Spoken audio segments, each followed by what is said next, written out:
सिर्फ एक रिपोर्ट ने दुनिया के अमीर और ताकतवर तरीन इंसानों में से एक को 60 अरब डॉलर का नुकसान पहुंचा दिया।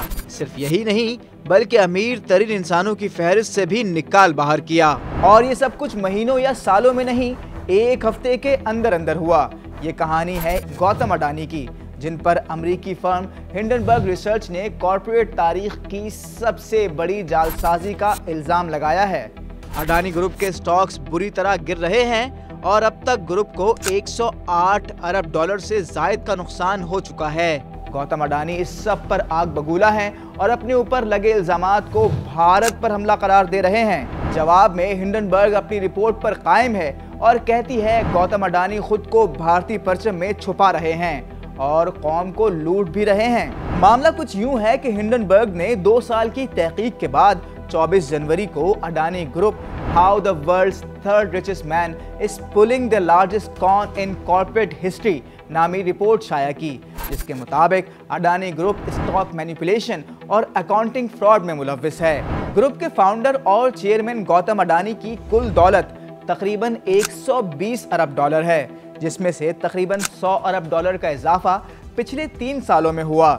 इन्हीं 3 साल के अंदर ग्रुप की 7 लिस्टेड कंपनियों की स्टॉक प्राइस 819% तक बढ़ी है। ग्रुप के खिलाफ पहले ही 17 अरब डॉलर की 4 बड़ी हुकूमती इंक्वायरीज चल रही थीं, जिनमें करप्शन, मनी लॉन्ड्रिंग और टैक्स पेयर्स फंड्स की चोरी के इल्जामात हैं।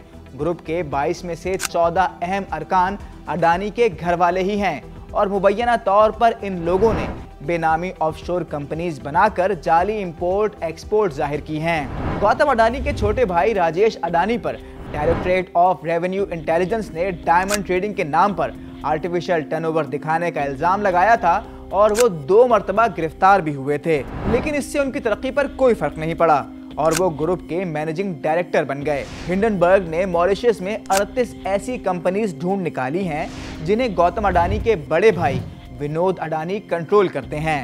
इन कंपनीज के ना फोन नंबर हैं, ना एड्रेस है, ना ऑनलाइन प्रेजेंस है और ना ही इनकी सोर्स ऑफ इनकम का अता पता है। लेकिन फिर भी ये कंपनीज अडानी ग्रुप में अरबों डॉलर इन्वेस्ट कर रही हैं। इंडियन कानून के मुताबिक किसी भी कंपनी को कम से कम अपने 25% शेयर्स मार्केट में ट्रेड के लिए रखने होते हैं, ताकि स्टॉक की कीमत का तयन मार्केट कर सके और मैनिपुलेशन ना हो। कानूनी तौर पर इनसाइडर्स ज़्यादा से ज़्यादा 75% तक स्टॉक रख सकते हैं और अडानी की ज़्यादातर कंपनीज में ऐसा ही हो रहा है।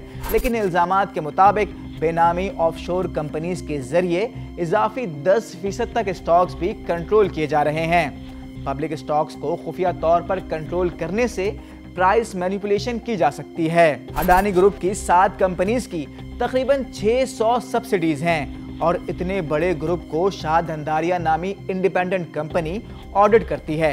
मजे की बात यह है कि शाह धंधारिया के कुल 4 पार्टनर्स और 11 मुलाजमीन हैं और इसकी अपनी कोई वेबसाइट नहीं, यानी जिस कंपनी ने माली मामलात पर नजर रखनी थी वो खुद मशकूक है। रिपोर्ट पब्लिश होते ही जैसे मार्केट में भौचाल आ गया। अडानी ग्रुप के शेयर्स ताश के पत्तों की तरह बिखरने लगे, जिस पर गौतम अडानी शदीद गुस्से में हैं और रिपोर्ट को हकाइक के मुनाफी करार देते हुए भारत पर हमला मानते हैं। अपनी 413 सफ़ात की जवाबी रिपोर्ट में अडानी कहते हैं कि वो भारत के तमाम कानून की पासदारी करते हैं और उन्होंने होल्डिंग्स भी डिक्लेयर कर रखी है। साथ ही उन्होंने कहा कि हिंडनबर्ग ने उनके स्टॉक में शॉर्ट पोजीशन ले रखी है और वो झूठी खबर से मुनाफा कमाना चाहती है। हिंडनबर्ग अडानी के जवाब से मुतमईन नहीं, कहती है अडानी ग्रुप रिपोर्ट में उठाए गए अक्सर सवालात के जवाब देने से कासिर है और जानबूझकर नेशनलिस्ट नैरेटिव को उछाल रहा है। फ्रॉड होता है, चाहे उसे दुनिया का अमीर तरीन शख्स ही क्यों ना करे। मजीद न्यूज अपडेट्स और डिजिटल स्टोरीज के लिए सब्सक्राइब करें डॉन न्यूज पाकिस्तान।